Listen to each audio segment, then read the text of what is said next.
box, and he will be penalized 1 full lap. Let's take a look back at what happened. There's Timothy in the pits right there. You see him? And then they had to. Yep, and they actually could not push the truck back, so that's okay. But you hit it sometimes. Watch this. That was Stacy just a few moments ago, and boy, that doesn't even that's really, about as easy as you can hit it if he hit it. I don't even think that really counts. No, I wouldn't count that. It definitely got his attention. He knew he was about to hit it, but darn, what a sitting there chomping at the bit to go get top. But he's got a truck he can do it with. Ricky Carmichael in the 4 gets turned around. Problems behind him, trying to avoid the aid of Dennis Setzer. Trying to get back going, bud. Trying to get her going. A lot of damage to that Malcolm Construction Chevrolet for Dennis Setzer. Dennis was having a good run in the top. I mean, on the lead lap. Pretty hard front end damage here. Somebody needs to tell Dennis to shut the motor off on that truck. He's going to lose all his oil. And got heat in the left rear quarter panel. Looks like it bent the trailing arms or something on that truck.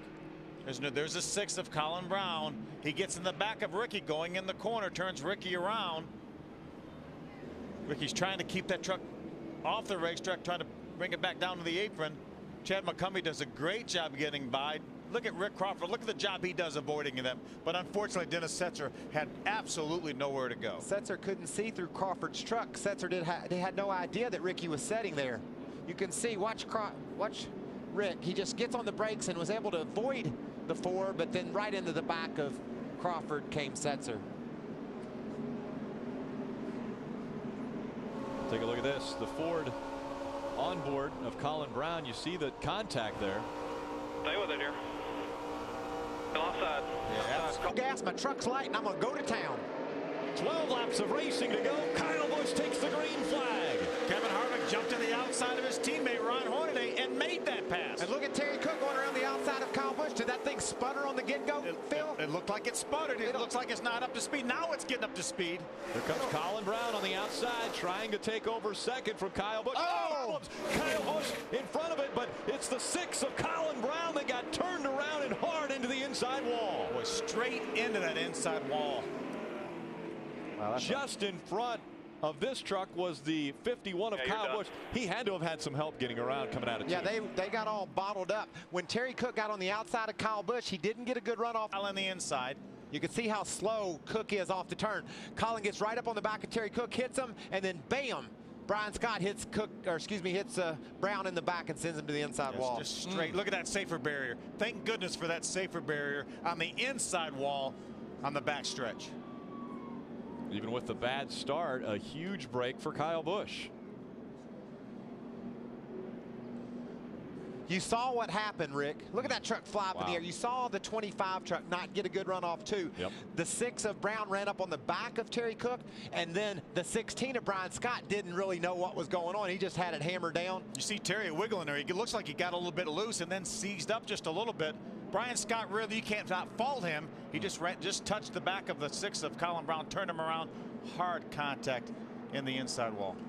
Let's take another look from the very start of this race. Now check it out. I think Kyle Busch's truck stumbles, which makes me wonder, will it ever have enough gas to get to the finish? It goes fine right there. Then all of a sudden, it just stalls right there. Terry drives around on the outside. Then the fuel picks back up in the 51 truck. He's going to drive up to the inside. Now look at the distance. The 6 closes on the 25. He comes right up on the back of the 20, hits the 25, but then gets hit by the 16. I'll tell you what, the 5 of Mike Skinner hit the 16 into the 6.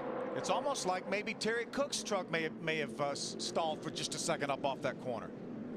Watch this. What a hard hit. Look at how that safer barrier spreads out that impact. It takes time. It takes and stretches out how long it takes for that truck to reach its maximum impact. And that was a great illustration of what a wonderful invention the safer barrier is. And how about the front end of that truck crushing in, so it absorbs some of the Watch this now. We're on board with Colin Brown now. Watch him here. Clear low, clear, clear, clear. He just had no idea he's getting ready to get hit. We just got wrecked. Yeah, he actually ran in the back of Terry Cook as well. That was a chain reaction crash. Those are really hard to avoid. There's no way to understand what's going on up ahead of you. You can't see through these trucks. Watch this safer barrier right there. Watch this now. Look at that thing give, Michael. Look at it give. Oh, that makes me smile. Makes me so happy. That thing moved in probably at least a foot. Yeah, and did you see it spread out? Yep.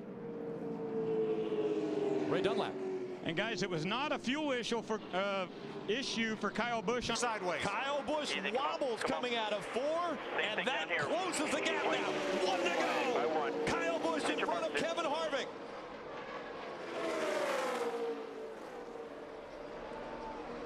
Oh, Harvick lost a little Harvick ground there. all over the Yep. back bumper. Yep. Kyle Busch came down when they came into turn You know he's number gonna 1, try to do here, closed the by 3. door. Let's see if Kevin Harvick has anything for him. 3 truck lengths separate the two as they enter turn 3. Oh, he's sideways. He gets a little sideways early in the corner. Keep coming. Sideways again. Here That comes just Kevin happened. Harvick.